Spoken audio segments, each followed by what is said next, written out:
মদবদিতা দেবরন্দকরান্তে প্রকৃতাং বিশনাং ভক্ষয় সদাসর ভজ ভজন্তি ভজব্দরাং গুরুজন্য তথরলং জাহি তব বরলং। আমার ভাই জানারা, আমি আপনাদের খেদমত আরজ করব। হিন্দু ভাই যারা আসেন, আশপাশে মাইকের আওয়াজ যাচ্ছে কিনা জানি না, আমি যেখানে বক্তৃতা করি, তাফসির করি, সেখানে বলি আমি কাউকে সংখ্যালঘু বলি না। হিন্দুরাও মানুষ, আমরাও মানুষ, ওরা আমাদের আদম সন্তান, ওরাও আমাদের ভাই। করে বলেন ঠিক না বেটে? আচ্ছা বলেন তো, ওযুর ফরজ কয়টা শিখেলেন? তোমার অসুবিধা হচ্ছে? আচ্ছা, ওযুর ফরজ 4টা। কোরআনে আছে না নাই? আছে না? আছে। বলবো? খালি দেরি হয়ে যাচ্ছে তো।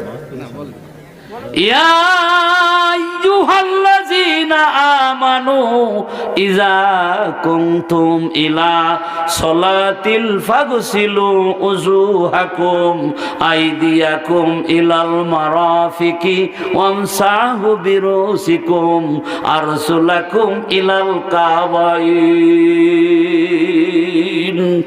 বলেন আল্লাহু আকবার।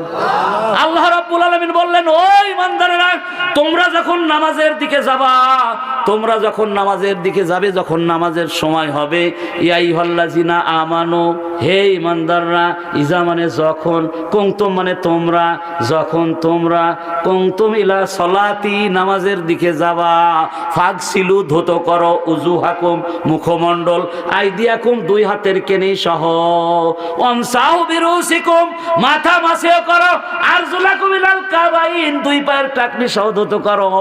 এই 4টা হলো ওযুর ফরজ।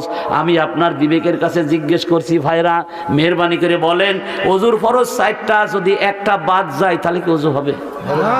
কথা বললেন? হবে না। একটা ফরজ বাদ গেলে যদি ওযু না হয়, তাহলে কোরআনের আয়াত, কোরআন পড়া তেলাওয়াত করার হক হলো 4টা। হক তিলাওয়াতি উলাইকা ইউমিনুনা বি। আমি কোরআন ছাড়া কথা বলতে জানি না আমার ভাইজানেরা, আমি আপনাদের খেদমত আরজ করব। কোরআনের কথা শুনে খারাপ লাগবে ওদের, যারা ইবলিস শয়তানের সাথে ভাই। কথা বলেন ঠিক না বে ঠিক?